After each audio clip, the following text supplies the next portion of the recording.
The Chicago Bears are playing some bad football right now, but the good news is there's more this Bears coaching staff can do to turn things around and maybe just show some signs of life at the end of the year.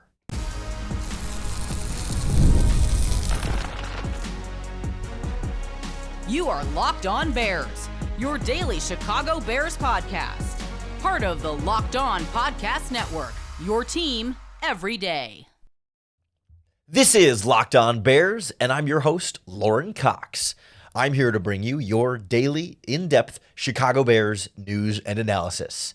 You can follow me on Twitter at CoxSports1, and you can follow the podcast at Locked On Bears on TikTok, Instagram, Facebook, Twitter, and the Locked On Bears YouTube channel, where you can keep up with all of our video podcasts as well. Thanks for making Locked On Bears your first listen today. We're part of the Locked On Podcast Network, your team every day. Today's episode is brought to you by PrizePicks. Go to prizepicks.com/LockedOnNFL and use our promo code LockedOnNFL to win $50 instantly when you play $5.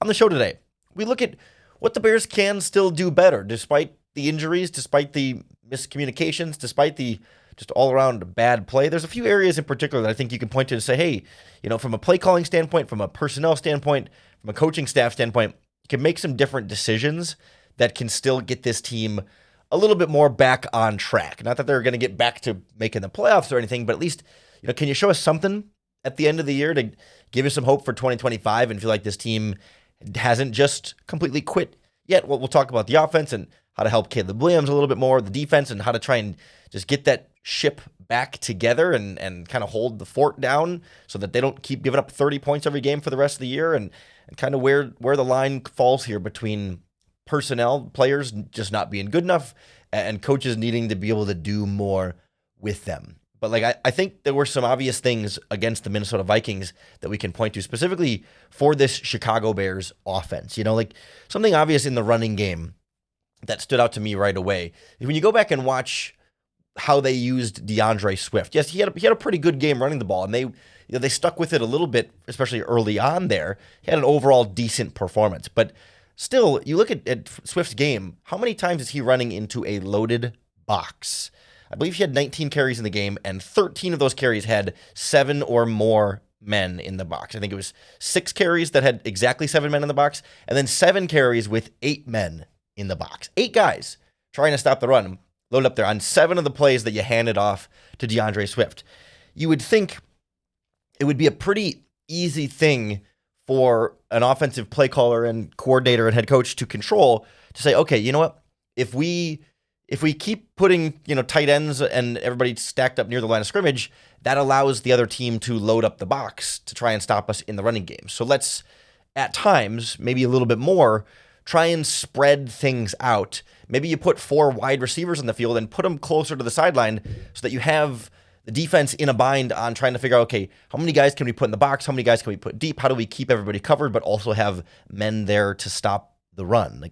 More than half of Swift's carries end up coming against loaded boxes where you just have more defenders than blockers, and it's hard to get something consistently going in that area. But being able to lighten up the box count by changing your personnel usage, and maybe pre-snap motion can get some guys out of the box in that regard and not let the defense have time to adjust, can make the running game that much more effective to open up the offense, all the farther. On top of that, another thing the Bears can just do differently that they can just they should be able to just recognize, hey, wait a minute, we're not doing this and maybe we should, is in the play action game, especially as you get the running game going more and more. Like the Bears, with Thomas Brown as the play caller, first offensive coordinator, now head coach, run the lowest rate of play action of any team in the NFL. Since Thomas Brown has took over back in Week 11, Caleb Williams has had the lowest rate of play action. They call play action for Caleb on about 12% of his drop back passing plays. No other starting quarterback has had less play action than Caleb Williams and this Bears offense. On the other side of the spectrum, number 1 in the NFL in play action over that same span is Jordan Love, with Matt LaFleur calling the plays in Green Bay. And number 2 is Jared Goff, with Ben Johnson, of course, calling the plays up there. So, 2 of the better orchestrated offenses use a ton of play action. The Bears offense right now uses the least amount of play action. And that's not to say that All of a sudden, if you just run a bunch more play action, is that going to fix everything wrong with the offense? No. But when you're seeing the offense continue to struggle and you're looking around saying, okay, well, what can we do differently to try and get this offense going again? Doesn't mean you have to go to the complete other end of the spectrum and run play action every single time, but maybe you say, okay, what are we not doing very much? Or what are we doing differently than other teams are? Where are we an outlier? Even if you just moved up to an average rate of play action, like could that make a big difference if you just added, 3, 4, 5 more play action plays over the course of a game? Could that open up a big shot downfield? All of a sudden, it's one explosive play is all you need out of those, 4 or 5 other play action plays.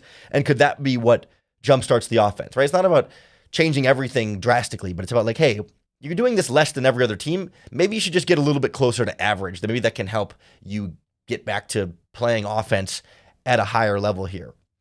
I also think about, like, against the Minnesota Vikings this past week, a couple of the fourth down play calls, right? Like, I like Thomas Brown being aggressive and going for it on fourth down, but the first one is a toss run to the outside, which, like, is more DeAndre Swift's style of running, but on 4th and 1, I hate sending the ball backwards and trying to get to the sideline to gain 1 yard as opposed to going downhill. So, of course, second time the Bears run it on 4th and 1, they call a power run where they pull the guard. I think it was Tevin Jenkins pulled from the left side to the right side and had DeAndre Swift run behind him.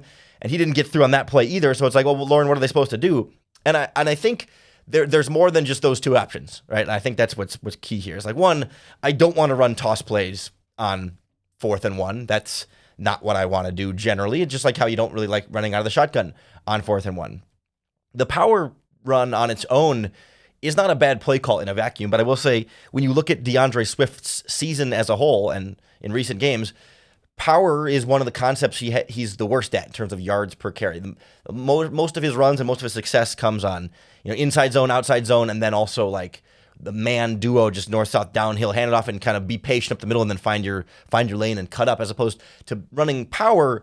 You have to follow, your only option is to follow that guard through the hole. So if somebody misses a block or doesn't block well, you can blow up the whole play right at the point of attack. Whereas some of those other runs that Swift has more success with are plays where he has a little bit more control over where he attacks. He can be patient and then shoot the gap. And that's where I think we've seen him be a better runner. So it just didn't feel like either fourth down run call was exactly what was best for the running back you were using on the field in those situations. And then the last thing real quick, like, if you're starting a rookie third-round pick at left tackle, you got to give him some help, Karan Amagashi. We talked about this a little bit yesterday, but I wanted to go back through the game and try and see like just how often they really were giving him help, and it wasn't much at all. They weren't using Cole Kmet over there much at all. Mercedes Lewis barely stayed in the block. They did leave DeAndre Swift in the block quite a bit, but like he's not very good at it, and he wasn't helping Karan Amagashi all that much. He was mostly helping out on the interior, and so it didn't feel like a game plan that was prepared for the personnel they ended up using. And I know Braxton Jones's injury kind of came up last minute, but I feel like good coaches are able to adapt and improvise and say, okay, you know what?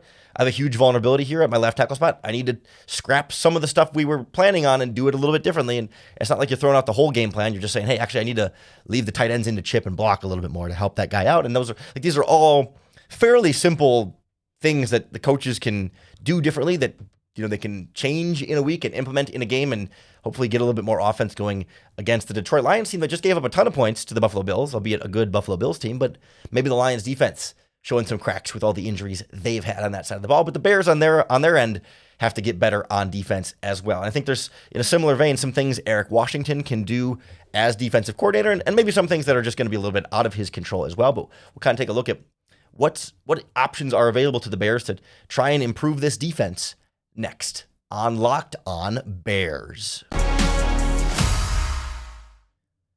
This episode of Locked On Bears is brought to you by FanDuel Sportsbook, America's #1 sportsbook. Right now, new customers can get $150 in bonus bets if you win your first $5 bet. You place a $5 bet on, say, this Bears-Lions game, where the Bears are 6.5-point underdogs at home, plus 250 on the money line, and an over-under set at 47.5 points. Or you can bet on the college football, the NBA, college basketball, NHL, tennis, soccer, combat sports, you name it, they've got it all at FanDuel. Or you can even place live bets on the NFL as well, all in one place.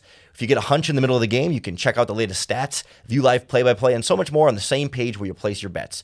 Just visit FanDuel.com to join today and get started with your $150 in bonus bets if you win your first $5 bet. That's FanDuel.com. Never waste a hunch. and make every moment more with FanDuel, an official sportsbook partner of the NFL.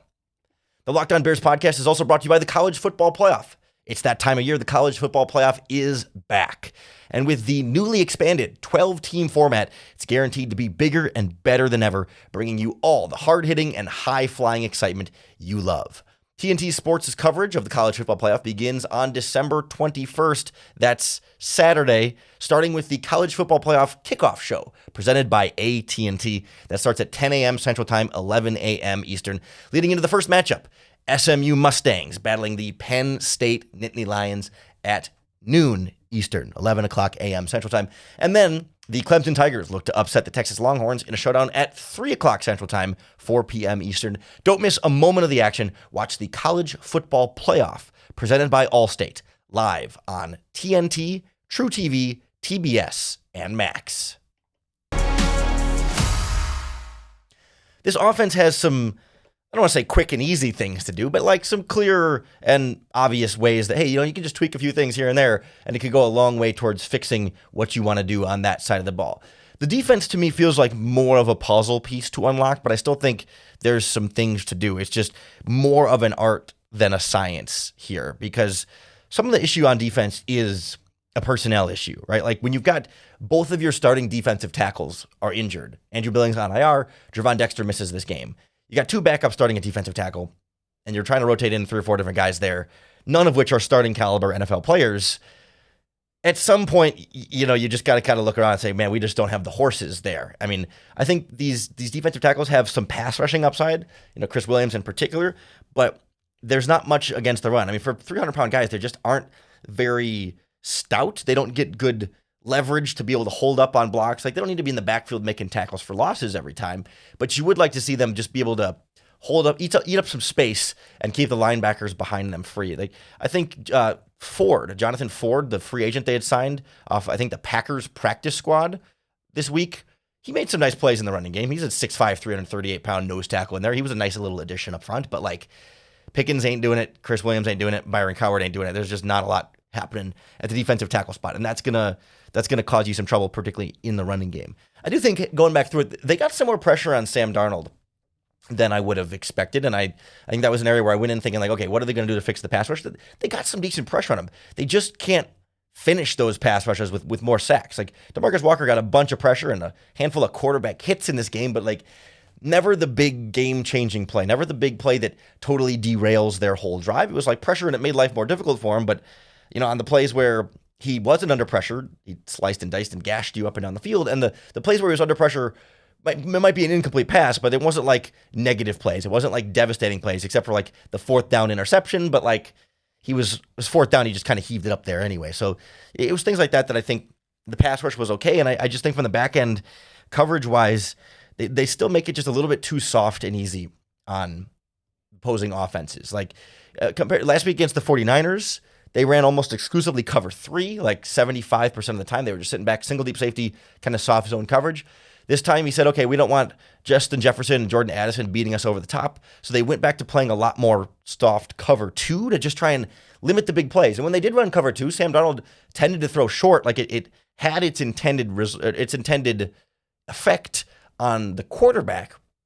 But the problem is, if you want to sit back and cover 2 and kind of force everything to be in front of you, you got to be able to step up and make tackles and just tackle them for a 3-yard gain, tackle them for a 4-yard gain, force them to dink and dunk down the field to beat you on a 15-play drive, because it's hard for offenses and it's hard for Sam Darnold to do that consistently. But the problem was, in this game, the Bears' tackling was then so bad. They missed 12 tackles in this game. That's more than twice, or no, it's exactly double what they missed last week against the 49ers. Last week it was 6 missed tackles. This week it was 12. Just guys not consistently wrapping up. Tyreek Stevenson missed 2. TJ Edwards missed 2. A bunch of other guys missed 1. Like, it was all over the place. Guys aren't tackling well. And usually, they miss 6 or 8 or 10 at most kind of tackles in a game. 12 was a big step up from where they're usually sitting there. And then I think beyond that, you can't just sit in soft cover 2 all game. You got to mix it up and run some more like aggressive pattern matching kind of coverages where it looks like man, but then you sort of pass it off like zone. And you could sort of mix up who's covering what area of the field. If you want to make a cloud coverage or a sky coverage or an underneath kind of call, like there's different ways where you can take variations on existing coverages. So it's like, you might be calling cover 2 12 different times, but it's not the exact same form of cover 2 12 different times. You have players in different spots. You have different route adjustments that you're going to make where, okay, in this version of cover 2, if the receiver goes vertical, you're going to stay with him instead of passing him off to somebody. Like there's different ways, different wrinkles you can go in so it's not looking the same to the quarterback every time. And it feels like so far with Eric Washington calling the shots, it's looked a little bit too much the same too often. And I think that's where you got into some trouble with some of those long third downs. 3rd and 17, they gave up a first down. 3rd and 14, or either 3rd and 12 or 3rd and 14. They had a couple of, I think they gave up 3 completions on plays of 3rd and more than 11 yards in this game. And they kind of just would, again, sit back and cover 2. So then when he dumps it off to Aaron Jones and he runs for 12 yards after the catch because no one gets to him and no one tackles him short of the sticks. Like you could play that kind of coverage, but guys got to then be aggressive after the catch, fight through blocks and make the tackle. And the Bears couldn't do that. And so I do feel for Eric Washington a little bit in that regard because he's trying some different things. And they ran more cover 6 this week than pretty much any other week this season. They were mixing up the coverages a little bit, but then when guys aren't stepping up and tackling and making the plays, like then to me it feels more like a motivation issue, like motivation / technique and talent. Like it's not so much like that all the players are bad, but at the same time you've got weaknesses at all 3 levels of the defense here that are also holding this back. So it's I think it's a combination of you got some injuries, you got some guys not playing well, and the guys that you thought could play better maybe are lacking in a little bit of energy, motivation, technique. They're just not dialed in and firing on all cylinders the way you would want them to. Like that's not to say that they've quit, but just that they're not at 100%. I think I'd put Kevin Byard in that conversation. I might put Tremaine Edmonds in that conversation, TJ Edwards in that conversation a little bit. Like those guys have had a lot of ups and downs, especially the last couple of weeks, but we've seen them play better this season. So is that like an energy motivation issue that the coaching staff can try and get out of them? Whereas like your defensive tackle spot, that's just a talent issue right now. You don't have healthy quality players at that position. Same at strong safety. When you got Jonathan Owens and Elijah Hicks in there, like those are not starting caliber safeties in the NFL. You're missing something there. And honestly, like your number 2 cornerback opposite Jalen Johnson, they're rotating in Tyreek Stevenson and Terrell Smith. Neither one's playing particularly well. Like those are all areas where talent is becoming an issue. Some because of injury, some because of youth. Maybe some of it's just coaching in general, not getting the most out of these guys. And then ups and downs from the linebackers and your other safety. Like that to me is where you get at the core of the issues on defense. And I can have some sympathy or benefit of the doubt for Eric Washington on some of that, but I also look around and like, you haven't seen Detroit get away with using injuries as defensive excuse until now against Buffalo when the injuries finally put them over the top. But like a bunch of other teams have a lot of injuries on defense and don't drop off exactly the way the Bears do because they're well coached. They've got better depth players and they can squeeze more out of their depth players because the coaching staff is better at it. I also can feel like some sympathy for Eric Washington in the sense that like going up against Kevin O'Connell as an offensive play caller, he kind of does that to everybody. Like not that it's that easy against every defense, but like they score a lot of points. They've got a really smart coach who's really good at scheming things up and getting things open that even the best defensive coordinators struggle at times against Kevin O'Connell. Like he's just does a really good job of attacking you in ways that's hard to defend. I mean, he put up 29 on the Lions earlier this season. He put up 34 on the Houston Texans and D'Amico Ryans. He put up 31 on the Packers defense that's playing well right now. And early season 49ers, when they were still good, put up 23 and beat them. Like, that's a good coach. And sometimes even good coaches on defense lose to good coaches like Kevin O'Connell. That can inform some of like the Bears head coaching search debate stuff I want to talk about in a little bit here. But I think this whole issue as it stands right now speaks back to this debate on like, okay, coaching versus talent. How much of these Bears struggles Ryan Poles' fault for just putting bad players on this team versus this coaching staff failing to get the most out of Ryan Poles' players? And I want to kind of get at, I want to take that framework and apply it to what we saw against the Minnesota Vikings here next on Locked On Bears. This episode of Locked On Bears is brought to you by our friends at PrizePicks.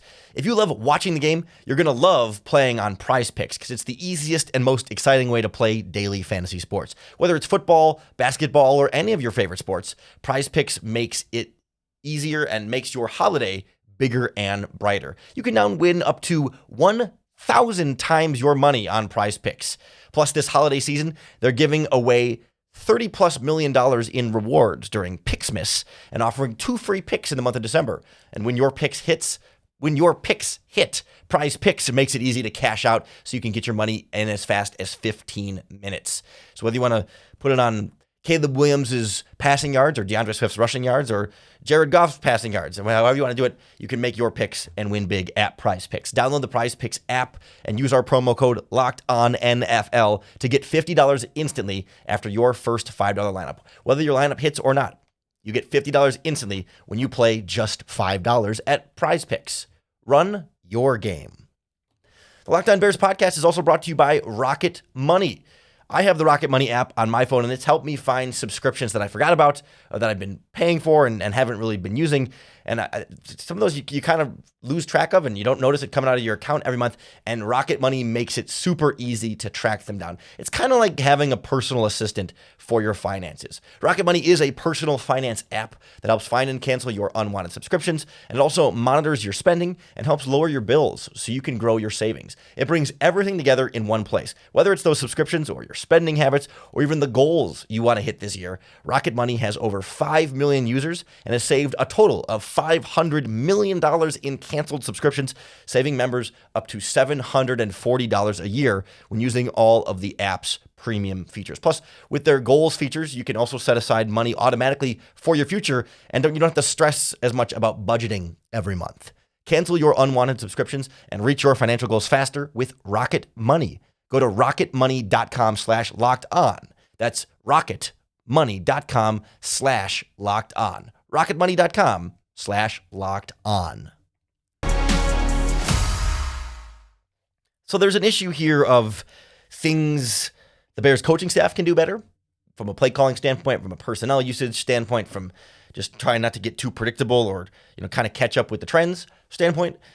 And there's also a tension here with, the coaches can call the plays and tell them what to do, but if the players don't do it and aren't good enough to do it, there's only so much that the play caller and the coaching staff can do. And some of that starts to fall back on the general manager. Like we just talked about, okay, maybe the defensive tackle spot isn't one that, can you blame Ryan Poles for not having backup defensive tackles that are starting caliber? I mean, maybe they could have done more to address the defensive tackle depth, but you're not planning on both of your starters at the same position being hurt. So maybe you can kind of, I don't want to say excuse that one, but you can kind of lay off on that one a little bit and say, okay, yeah, that's a tough spot for any team to be missing both defensive tackles. You can't find really good defensive tackles just hanging around on the street that want to be backup players for your team. But then when you think about some of the spots on the offensive line that go unaddressed or maybe not getting better safety depth this offseason, so you're not relying on Elijah Hicks and Jonathan Owens all the time, maybe not adding more competition at cornerback for Tyreek Stevenson and Terrell Smith.